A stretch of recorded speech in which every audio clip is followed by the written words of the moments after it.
नमस्कार, आप देख रहे हैं ए न्यूज लाइव चैनल और मैं हूं आपके साथ नीलम मालविया। हरदा जिला कार्यालय कलेक्टर में कृषि मंत्री श्री कमलजी पटेल ने दोपहर 1 बजे ली समीक्षा बैठक, जिसमें कलेक्टर श्री संजय गुप्ता, अपर कलेक्टर जेपी सयाम, प्रियंका गोयल सहित अन्य वरिष्ठ अधिकारी भी मौजूद रहे।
देश के लोगों को जीवित रखने वाला तो है किसान है। किसान जिंदा रहेगा तो हम जिंदा रहेंगे। किसान की क्षति राष्ट्र की क्षति और राष्ट्र की क्षति ना हो, खेती का निरंतर जारी है, खेती करना बंद ना करे किसान। इसलिए हमने खराब फसल का समय बना है, कीमत किया संवेदनशीलता के साथ सरकार की जिम्मेदारी है कि हमारे देश के किसानों को खेती करने के लिए निरंतर खेती करें, उस लायक रखें। इसलिए उनको सम्मान देने के लिए, सहायता देने के लिए, उनकी क्षति को दूर करने के लिए हमने जिम्मेदारी की गाड़ी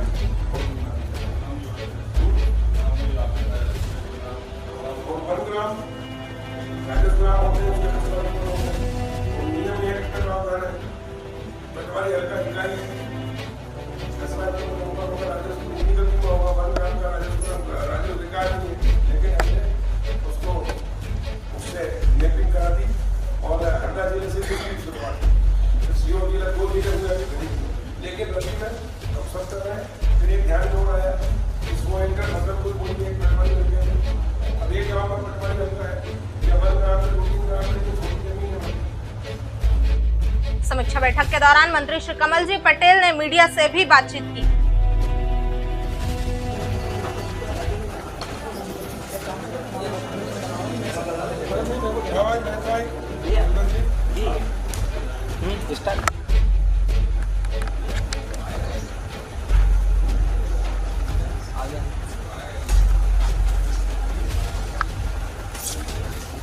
भैया ये प्लेट अभी हटा लो। अभी ये हमारे प्रधानमंत्री नरेंद्र मोदी जी ने और भारत सरकार ने आत्मनिर्भर भारत अभियान प्रारंभ किया है। हमारे मध्य प्रदेश के मुख्यमंत्री माननीय शिवराज सिंह जी सरकार ने, हमारी सरकार ने भी आत्मनिर्भर मध्य प्रदेश का संकल्प लिया है, अभियान शुरू। आत्मनिर्भर मध्य प्रदेश और आत्मनिर्भर भारत कब होगा? जब हमारा आत्मनिर्भर गांव होगा, गरीब होगा, किसान होगा, हर नागरिक होगा आत्मनिर्भर, तब देश आत्मनिर्भर होगा। और इसके लिए हमने आज से एक विशेष अभियान चलाने का निर्णय लिया है। मैंने निर्देशित किया बैठक में कलेक्टर सहित सीओ सहित सभी अधिकारियों को, कर्मचारियों को कि आज से शुरुआत हो रही, लेकिन कल से सुबह से ड्यूटी लगी। हरदा जिले में 210 ग्राम पंचायतें हैं, 3 नगर पंचायत है, 1 नगर पालिका है। इसमें एक साथ सर्वे अभियान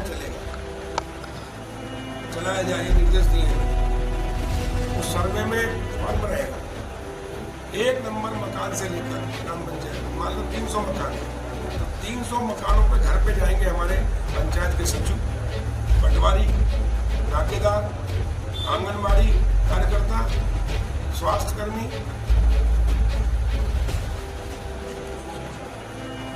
और शिक्षक, ये टीम रहेगी। और उसमें रजिस्टर के ऊपर मकान नंबर 1 में कौन हमारे मुखिया है, उसके परिवार में सदस्य कितने हैं, उसकी जाति क्या है। अगर वो अनुसूचित जाति, जनजाति और पिछड़ा है तो उसका प्रमाण पत्र है कि नहीं है जाति का। नहीं है तो तत्काल उसको बनाने के लिए उसकी फॉर्म की प्रक्रिया पूरी करना भाई घर पे ही उसकी। ऑनलाइन हो तो ऑनलाइन आवेदन देके हो तो आवेदन, ताकि उसका प्रमाण पत्र दे सके। मैंने निर्देश दिए कि 100% लोगों को अनुसूचित जाति, जनजाति और पिछड़े वर्ग का प्रमाण पत्र दिया जाए, ताकि जहाँ भी उसको जरूरत पड़े उसको भटकना न पड़े और वो लाभ से वंचित न रहे। कई बार नौकरियां लग जाती है और उसको जाति प्रमाण पत्र की आवश्यकता पड़ती है और एंड टाइम में जाति का प्रमाण पत्र नहीं होने के कारण भटकता रहता, बनता नहीं और वंचित रह जाता है नौकरी से, उसका जीवन खराब हो जाता है। स्कूल कॉलेज में एडमिशन हो जाता है स्कॉलरशिप के लिए या फीस माफ होना है तो उसका प्रमाण पत्र नहीं होने के कारण वो वंचित हो जाता है, समय निकल जाता है, भटकता रहता है और ऐसी शिकायतें बहुत आई और इसलिए जाति प्रमाण पत्र 100% लोगों का बन जाए, इसके निर्देश दिए। साथ में उसमें सर्वे में घर में कोई बीमार तो नहीं है गंभीर, अगर बीमार है तो उसकी आयुष्मान कार्ड है कि नहीं है उसके पास, संबल कार्ड है कि नहीं उसके पास, गरीबी रेखा का कार्ड है कि नहीं उसके पास, वो गरीब है कि सामान्य स्थिति का, मध्यम वर्गीय के सक्षम, खेती है कि नहीं है, जमीन है कि नहीं है, मकान है कि नहीं है, कच्चा है कि पक्का है, बच्चे हैं तो कितने हैं, जमीन है तो उसके बंटवारा हुआ कि नहीं हुआ। अगर एक व्यक्ति है, मैं मान लो किसान हूँ, आदिवासी या मेरे पास 10 एकड़ जमीन है, मेरे 4 लड़के हैं, अगर मेरे 4 लड़के उनकी शादी हो गई, बच्चे हो गए, उनके नाम पे आई कि नहीं खाता नमन बंटवारा। तो अभी प्रधानमंत्री सम्मान निधि का एक परिवार के मुखिया को एक आ रहा है, एक के नाम पे जमीन है, तो अगर चारों बेटों के दादा के नाम पे होगी 30,000 रुपया देगा तो उसका आत्मनिर्भर होगा। और इस प्रकार सारी सुविधाओं का लाभ उनको 2.5 एकड़ तक अगर है तो बिजली फ्री है, उसके खेत में कनेक्शन है कि नहीं है। इस प्रकार सारी चीजें वो सर्वे के अंदर आएगी। घर में कोई बीमार है कि नहीं है उसका आएगा, विकलांग दिव्यांग है उसको पेंशन मिल रही नहीं मिल रही, उसका प्रमाण पत्र है कि नहीं है तो उसी समय गाड़ी एम्बुलेंस से लेकर आएंगे, उसका मेडिकल कराएंगे और उसका जांच होकर उसको प्रमाण पत्र तत्काल डॉक्टर से दिलवा कर उसको पेंशन चालू की जाएगी। कल्याणी माता जो विधवा माता बहनें हैं उनको कितनी है, उनको पेंशन मिल रही कि नहीं मिल रही, नहीं मिल रही तो उनका सर्वे करके उनके फॉर्म भरवा के वही मौके पे ही और घर बैठे उनको घर पहुंच सेवा। इस प्रकार समग्र सर्वे अभियान जो है ये चलेगा। वृद्धावस्था पेंशन मिल रही कि नहीं मिल रही, निराश्रित पेंशन मिल रही नहीं मिल रही, बेरोजगार है तो कहाँ तक पढ़ा लिखा है, उसके पास हुनर क्या है। हमारे पास सर्वे होगा कि इस गांव के अंदर 10 लड़के हैं जो ITI किए हुए लेकिन बेरोजगार है, हम उनको कहीं ना कहीं सरकारी नौकरी या नहीं सरकारी नहीं तो प्राइवेट में, कंपनी में, फैक्ट्री में उसके हुनर लायक कुछ काम करा सकते हैं, गाँव में भी उसको कुछ काम दे सकते हैं। कारीगर है, मिस्त्री है, सिलावट है, लोहार है, बढ़ई है, ये सारा महिला है, उनको सिलाई करते आता लेकिन उसके पास सिलाई मशीन नहीं है, हम सिलाई मशीन उपलब्ध करा सकते हैं। और इस प्रकार हम सबको रोजगार से जोड़ना चाहते हैं और इसलिए समग्र सर्वे एक एक चीज का होगा, घर जाके होगा और फिर पूरा पंचायत का आने के बाद जिले का हो जाएगा कि हमारे जिले के अंदर इतनी जाति है, इतने बेरोजगार हैं, इतने कच्चे मकान हैं, इतने गरीबी रेखा में नाम छूट गए हैं, जो जो उनको सारी सुविधाओं का लाभ हम दिलाएंगे ताकि कोई एक व्यक्ति को ये ना कहे कि हमारी ये समस्या है, हमारा ये प्रमाण पत्र नहीं बना, कि हमारा ये नहीं हुआ, कि हमको इसका लाभ नहीं मिल रहा है। एक भी भिखारी नहीं रहना चाहिए हरदा में जो भीख मांगता हो। इतना सक्षम जिला है, इतना धनाढ्य जिला है, उसके बाद में भी भीख मांगते हमारे लिए कि माथे पे कलंक इसको मिटाना है। और इसलिए अपना घर हम बनाएंगे उनके लिए, पहले सर्वे करेंगे कितने हैं, उनको व्यवस्थित बसाने का काम करेंगे, पहले तो उनका रोजगार बनाएंगे, रोजगार देंगे, आत्मनिर्भर बनाएंगे और जो बिल्कुल ही निराश्रित है, कुछ नहीं, उनको अपना घर में बसाएंगे।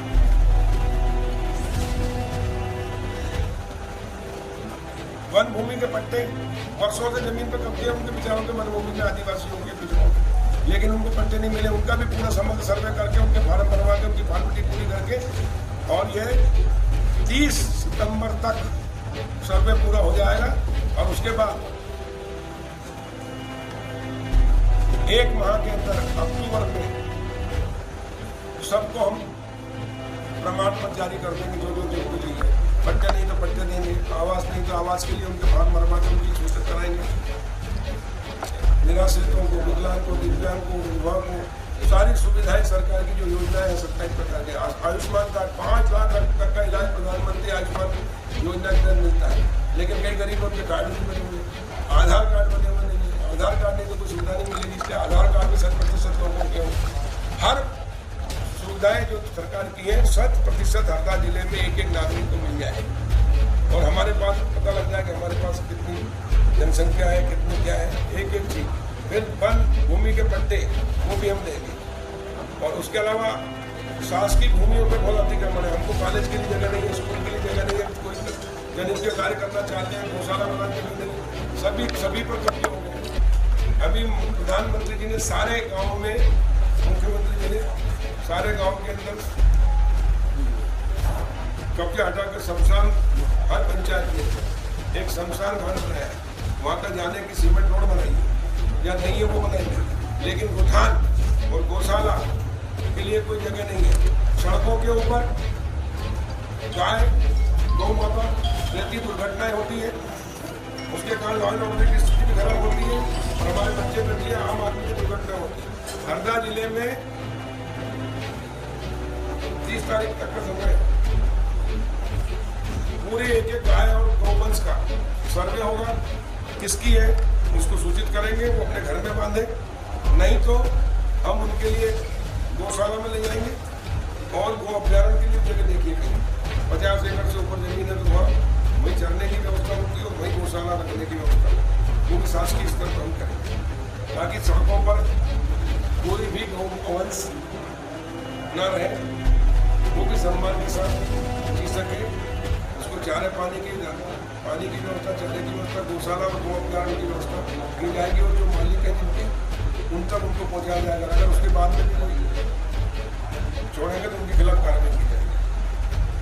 स्वच्छता अभियान में हमने खूब अभियान चलाया, उसमें हमें सफलता मिली। मैं बधाई देता हूँ हमारी जिला पंचायत को, हरदा को, कि देश का पहला जिला बना खुले शौच से मुक्त। स्वच्छता अभियान भी अच्छा है, लेकिन एक तरफ हमारा ध्यान नहीं गया और वो है गांव में हम घुसते हैं तो अब गंदगी तो नहीं मिलती है, लेकिन लोगों ने गोबर रोड के दोनों किनारे ढेर लगा दिया। चाहे खड़ोला चले जाओ, चाहे सामरदा चले जाओ, चाहे कहीं भी किसी गाँव में जाओ, रोड के ऊपर मिलेंगे। इसका भी अभियान चलाकर जिनका वो है उनको बोलो कि अपने घरों के अंदर अपनी सीमा में रखें, सार्वजनिक जगह पर रोड पर नहीं, वरना उसको जब्त करो और उसकी नीलामी करो, क्योंकि नीलाम होकर पैसे मिलेगा, किसान उसको अपने खेत में डालेगा, उसका वर्मी कंपोस्ट बनाकर उसको भी विक्रय किया जा सकता है। तो इस प्रकार वो भी अभियान चलाया जाएगा।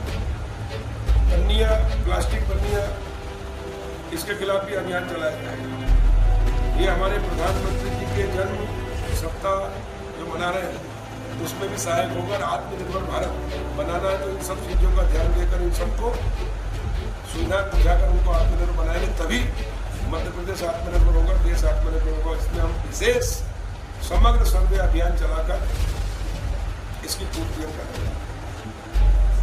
अभी मैं बधाई देता हूँ हमारे जिला प्रशासन को कि बाढ़ में और किसानों के फसल बीमा कराने में हरदा जिला प्रशासन ने बहुत सतर्कता से, सक्रियता से, समर्पण से काम करके गरीबों को, किसानों को सहायता पहुंचाई। एक तो बाढ़ से लोगों को सुरक्षित स्थान पर पहुंचाया पहले, दूसरा उनको दोनों टाइम कैंप लगाकर भोजन की व्यवस्था करें, तीसरा उनका सर्वे करके उनके खातों में पैसे जमा करके उनको सहायता पहुंचाने में भी सक्रिय भूमिका निभाई सकता थी। और मैं स्वयं इसकी निगरानी और मॉनिटरिंग करता रहा। माननीय मुख्यमंत्री शिवराज सिंह जी भी हमारे हरदा जिले के हंडिया में आए, उनका भी हम धन्यवाद करते हैं।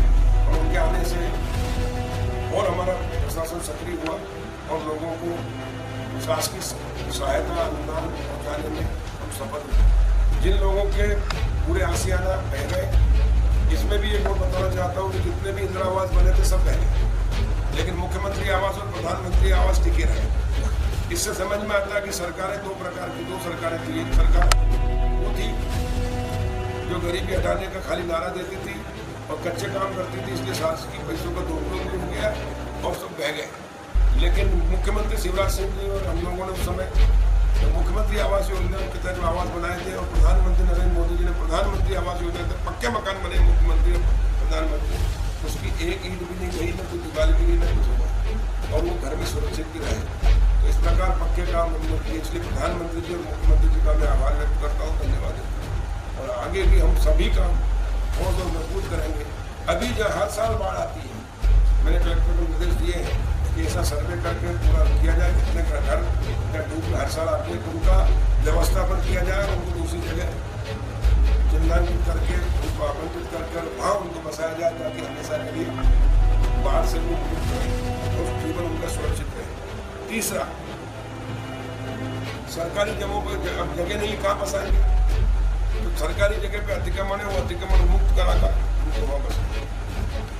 चौथा, हमने वो निर्देश दिया है कि नर्मदा जिनिंग फैक्ट्री की जो जमीन है वो कोर्ट में स्टे है, उसमें विशेष प्रयास करके हुआ इंस्टीट्यूट करके उसको जल्दी से जल्दी उस स्टे को वेकेट कराया जाए, ताकि 6.5 एकड़ जमीन पर हम गरीबों के लिए प्रधानमंत्री आवास, जो भू क्षेत्र में लोग रहते हैं उनका व्यवस्थापन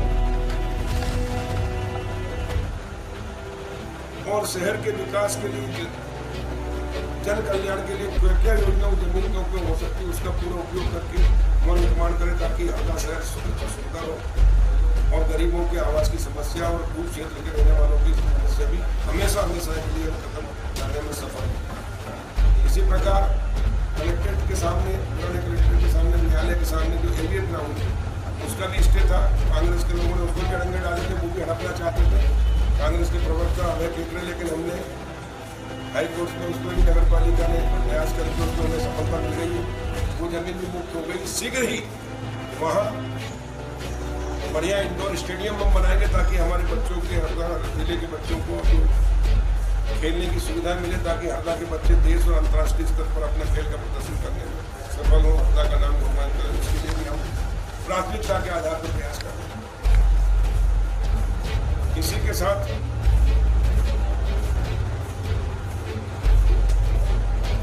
हरदा में एक आदर्श महाविद्यालय के लिए राशि स्वीकृत हुई है। 5 एकड़ जमीन कलेक्टर ने पहले स्वीकृत की थी, किसी की जमीन हेलीपैड वगैरह बनाया, उनको दे दें, ताकि वह कॉलेज की शुरुआत हो जाए। और जितनी जमीन अतिक्रमण में है लोगों की, कितने बड़ा आदमी क्यों ना, सबको अतिक्रमण मुक्त करके अभियान चलाया जाए। अभी बारिश है, बारिश के बाद वो अभियान चलाएंगे। इस प्रकार हरदा जिले को दूसरा 100% हरदा जिला सिंचित करना है, ये हमने मुख्यमंत्री शिवराज जी से घोषणा कराई है, उसकी ओर हम प्रयासरत हैं।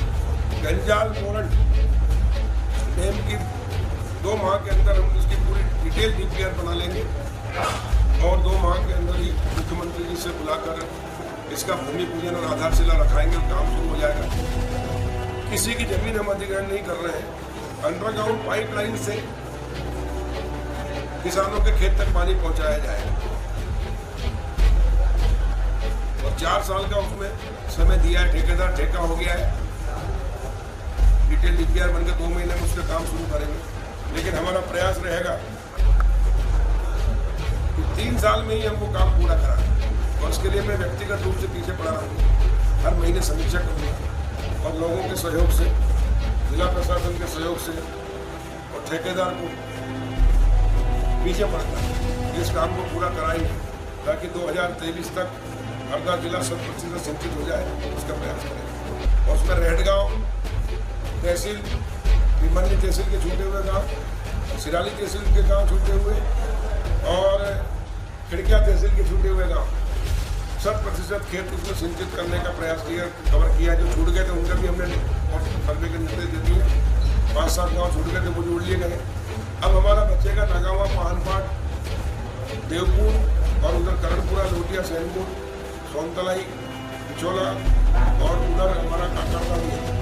उससे नर्मदा का बैकवाटर है, उससे पर्याप्त पानी वहाँ से पाइपलाइन डालकर उन गाँव को भी सर्वे कराकर सिंचित करा देंगे, ताकि मध्य प्रदेश का पहला जिला होगा हरदा जो 100% सिंचित है।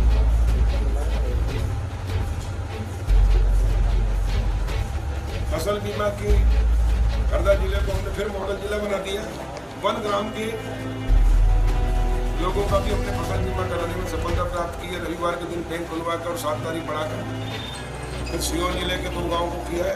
रबी सीजन में संपूर्ण मध्य प्रदेश के 1 ग्राम को भी फसल बीमा में हमने शामिल कर लिया। उनका भी फसल बीमा होगा ताकि सबसे गरीब 1 ग्राम के वनवासी लोगों को सुरक्षा कवच बीमा का दे सके, ताकि उनकी क्षति होती है फसल की तो उनकी पूर्ति हो सके। साथ ही अभी तक एक पटवारी हल्के में कोई भी फसल 100 हेक्टेयर में बोई गई हो कम से कम या उससे अधिक तो ही बीमा होता था। उसकी सीमा घटाकर मैंने 50 हेक्टेयर करने का निर्देश दे दिया है मेरे प्रमुख सचिव को, संचालक को, और शीघ्र ही प्रस्ताव पास कराकर आगामी रबी सीजन में जब बीमा होगा तो 50 हेक्टेयर का कोई सी भी फसल हो, चाहे ज्वार हो, मक्का हो, गेहूँ हो, चने हो, जो भी रबी की और खरीफ की जो फसल होगी, आगामी 50 हेक्टेयर तक भी फसल बीमा के कवर में आ जाएगी, ताकि अधिक से अधिक किसान उसका लाभ बीमा का ले सके।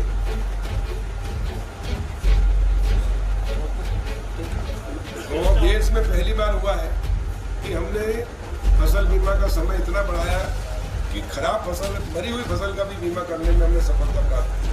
और वो इसलिए किया है कि हम किसान को संबल देना चाहते हैं। किसान खेती करता रहे घाटे में, खेती बंद ना करे, क्योंकि खेती बंद हो गई, किसान ने खेती करना बंद कर दिया तो भोजन कहाँ से मिलेगा लोगों को, देश कैसे जिंदा रहेगा। इसलिए देश को जिंदा रखने के लिए किसान को जिंदा रखना जरूरी है, किसान को खेती कराना जरूरी है। इसलिए हमने समय बढ़ाकर रविवार के दिन भी भारत के इतिहास में बैंक के खुलवाकर उनका फसल का बीमा कराया, जिससे किसान की क्षति की पूर्ति हो सके, उसको हम सुरक्षा कवच दे सके, ताकि वो अगली फसल भी निरंतर खेती करता है और देश में इतना अनाज उत्पादन करे तो देश सक्षम हो और दुनिया के लोगों को हम कर सकें। ऐसा पंजाब में कुछ किसान भागते हैं जिनका बीमा नहीं हो पाया, उसके लिए कुछ तारीख बढ़ाई जाएगी? नहीं, अपनी बढ़ेगी तारीख क्या बंद करते फसल ही आगे कटाई होगी। कितना बढ़ा नहीं, 31 जुलाई आखिरी तारीख थी, उसको बढ़ा के हमने 17 अगस्त किया, 17 अगस्त से हमने 31 अगस्त किया, 31 अगस्त को सोमवार था और हमको मालूम है कि आखिरी दिन ही जाते हमारे लोग, इसलिए 30 तारीख को रविवार था, तो रविवार को भी बैंक खुला है ताकि कोई कागजों की कमी हो तो 31 को पूरी करके बीमा करा सके। हमारे कैंप लगाए, हमारे राजस्व विभाग, कृषि विभाग, हमारा पंचायत विभाग, शिक्षा विभाग, आंगनबाड़ी, सारे लोग लगा दी टीम पूरी गाँव एक एक घर जाकर लोगों को जगाया और बीमा कराया। और उसमें हमने 51,000 लोगों का बीमा था किसानों का, तो 77,000 का हो गया,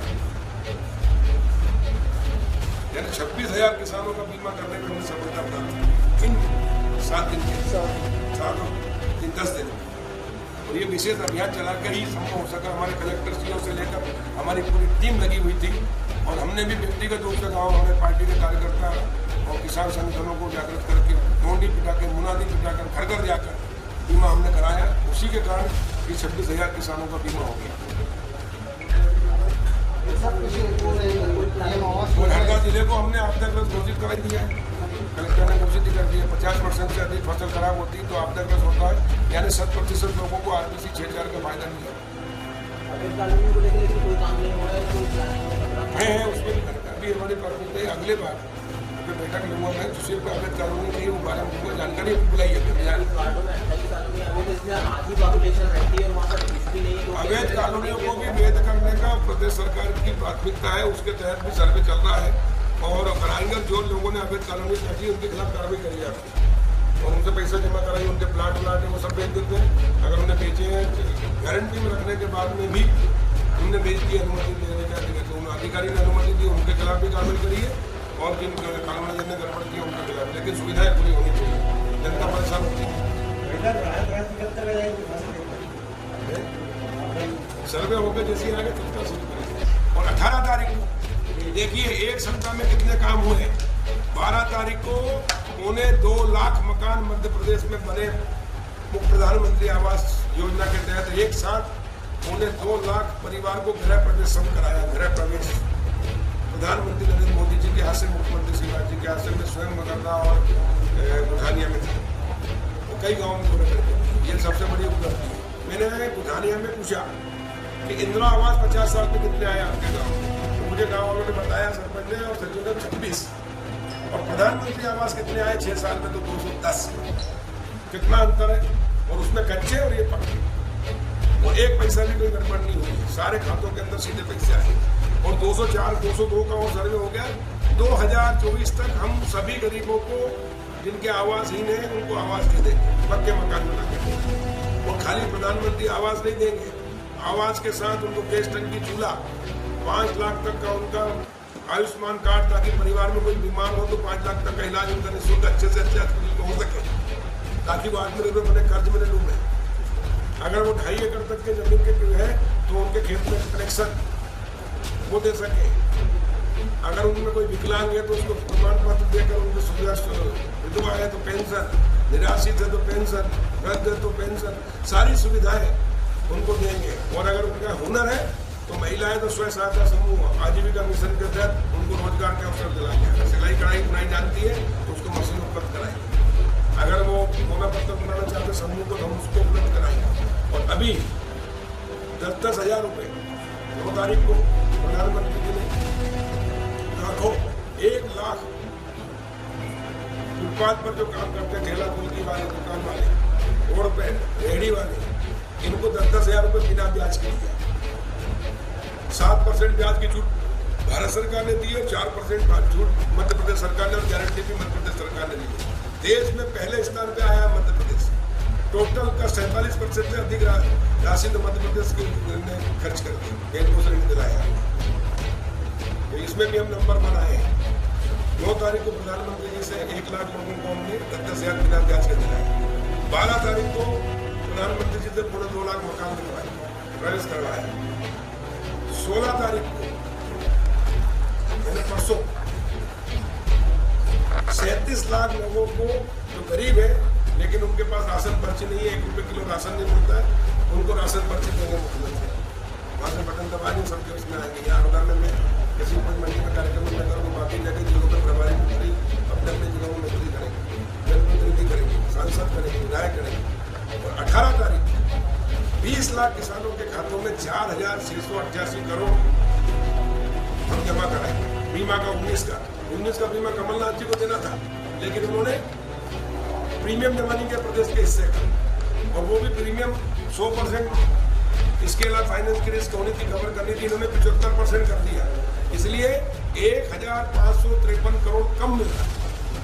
उसके लिए भी कमलनाथ सरकार दोषी है। वो पास किया, किसानों के जेब में डाका डाला है। 1,553 करोड़ ये कम मिल रहा है।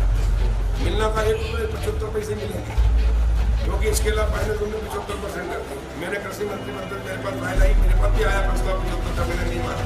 उनका नहीं, किसानों के लिए सरकार है, हम किसानों को सहायता देंगे। पैसे नहीं होंगे, कहीं से भी व्यवस्था करेंगे 100%, और नहीं तो 6,100 करोड़ से अधिक मिल गया। 1,553 करोड़ का नुकसान और घाटा किसानों को दिया कमलनाथ।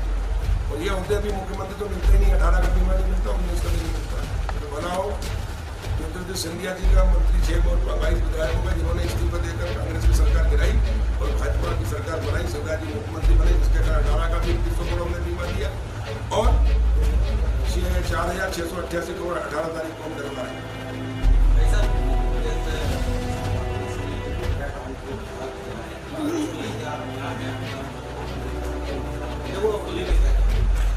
कांग्रेस पहले अपने गिरेबान में जाके, बेशर्म है कांग्रेस। कमलनाथ क्या मीटिंग हो रही, कमलनाथ जवाब दे। ये 75% इसके अलावा फाइनेंस आपने क्यों किया? जब भारतीय जनता पार्टी की सरकार थी 2016 से प्रधानमंत्री फसल बीमा योजना लागू हुई है, तब से लेकर 100% का इसके अलावा फाइनेंस। आप 18 में मंत्री बने, मुख्यमंत्री बने, आपने इसके अलावा फाइनेंस 75% किया, जिसके कारण 1,553 करोड़ रुपये किसानों को खा गए, डकार गए। वो कम मिल रहा, उसके लिए आपके भागीदार आप हैं।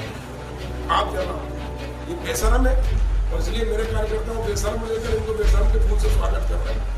बेशर्म की भी हद होती है। दूसरा, आपने सिर्फ छिंदवाड़ा के अंदर चना खरीदी में 19 कुंटल किया प्रति हेक्टर, जबकि होशंगाबाद, हरदा, देवास, सेवक, पूरे प्रदेश के खरगोन सहित, जबकि सचिन यादव और कृषि मंत्री थे, वहाँ पे 15 कुंटल खरीद रहे थे पूरे प्रदेश का चना। मैंने कृषि मंत्री बनते से 20 कुंटल किया है, जिससे 5,000 रुपये प्रति हेक्टर किसान को ज्यादा मिला है। बेशर्मी की हद होती है। आपने फिर किसानों के साथ प्रदेश के अंदर चोट की धोखा किया। आप सिर्फ छिंदवाड़ा के मुख्यमंत्री थे, प्रदेश के नहीं थे। शिवराज जी पूरे मध्य प्रदेश के मुख्यमंत्री। सरसों होती ग्वालियर चंबल में जैसे अपने गेहूँ होता है, लाखों टन, लाखों हेक्टेयर में होती है, लेकिन आपने प्रति हेक्टर 13 कुंटल खरीदा था। मैंने मंत्री बनते से उसको 20 किया, माननीय मुख्यमंत्री जी के मार्गदर्शन में। और इसलिए 1000 करोड़ रुपए किसानों को ज्यादा मिला। जो सीमा 25 क्विंटल की थी आपके समय में, उसको हमने अनलिमिटेड किया, जिसके कारण 2500 से 3500 सरसों बिक रही थी। वो सारा सरसों हमने जब समर्थन मूल्य पर खरीदना शुरू किया तो फैक्ट्रियां बंद हो गई, तो फैक्ट्री वालों ने कॉम्पिटिशन में रेट बढ़ाए और 4500 से 5500 बिका। 4425 रुपये समर्थन मूल्य था, उससे ऊपर बिकवाने में हमने सफलता प्राप्त की। इस प्रकार करोड़ों रुपए का फायदा हमने किसानों को कराया। तुम घाटा उद्योगपतियों से मिलकर तुम किसानों को लुटवा रहे थे। बेशर्मी की हद होती है, शर्म आनी चाहिए कांग्रेस को, कमलनाथ को, उसकी टीम को। और हम इतना काम कर रहे हैं। आपने बीमा दिया नहीं 18 का, 19 का नकार गए, हम दे रहे हैं 18 का भी दे दिया, 19 का भी दे दिया। हमने सीमा बढ़ाई है 31 जुलाई से करके हमने 31 अगस्त तक किया है। या लाखों किसानों का बीमा हमने कराया, हम मरी हुई फसल का बीमा कराया। आप तो महलों में बैठे थे, 15 महीने मुख्यमंत्री रहे, कहीं एक खेत में गए हो बता दे, किसी गांव में गए हो बता दे।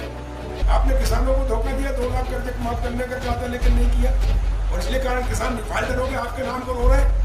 और इसलिए किसान जीवन में आपको कभी नहीं भूलेगा। धोखा देने वाले मुख्यमंत्री कमलनाथ कहलाएंगे, धोखा देने वाली कांग्रेस कहलाएंगी, धोखा देने वाले राहुल गांधी कहलाएंगे। और इसलिए अभी तो आपको ज्योतिरादित्य सिंधिया 6 मंत्री 22 विधायकों ने धक्का दिया है। अब आपको किसान धक्का देंगे, आपको युवा धक्का देंगे, आपको महिलाएं धक्का देंगी, आपको बुजुर्ग धक्का देंगे, आपको दिव्यांग धक्का देंगे, आपको कल्याणी माताएं धक्का देंगे, आपको दैनिक वेतन कर्मचारी धक्का देंगे।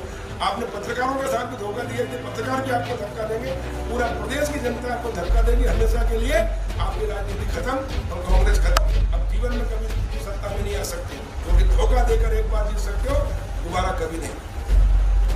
इसलिए आपको शर्म करना चाहिए, लेकिन आप बेशर्म हो, बेशर्मी की भी हद होती है। इसलिए हमारे कार्यकर्ता आज तुमको बेशर्म के पद लेकर स्वागत करेंगे। पहले अपने गिरेबान में झाँको कि आपने क्या किया, हमने किया है किसानों के लिए। किसानों के बीच में किसान नहीं पहुंचा खेत में, उसके पहले कृषि मंत्री और मुख्यमंत्री खेत में पहुंचे। आप नहीं पहुंचे कहीं बाढ़ में, हम बाढ़ में ट्रैक्टर चला के गए, नाव चला के गए, जान जोखिम में डाल के गए पत्रकारों के साथ। अरे आम जनता लोगों के लिए सुविधा में लगी हुई थी, बचाने में लगी थी, हमारा प्रशासन लगा था, हमारे सामाजिक कार्यकर्ता लगे थे, पत्रकार जान जोखिम में, लेकिन कहीं कांग्रेसी नेता नजर नहीं आया, कहीं आए नजर में। बेशर्मी की हद होती है, इसलिए बेशर्म कांग्रेस, शर्म आनी चाहिए। और हम तो बगैर क्या ही कर रहे हैं, हम किसानों की सरकार। किसान मांग नहीं करे उसके पहले करते। किसी ने मांगा था क्या कि रविवार को बैंक खुलवाओ? सही बात, हमने रविवार को बैंक खुलवाया, हमने तारीख बनाई, हमने वन भूमि के पट्टे दिए। 15 महीने तुम रहे, क्या किया तुमने? जवाब दो, उसके जवाब देना होगा। और जवाब अभी विधानसभा के उपचुनाव में मिलेगा। 27 की 27 साफ, 27 जगह कमल खिलेगा। चलिए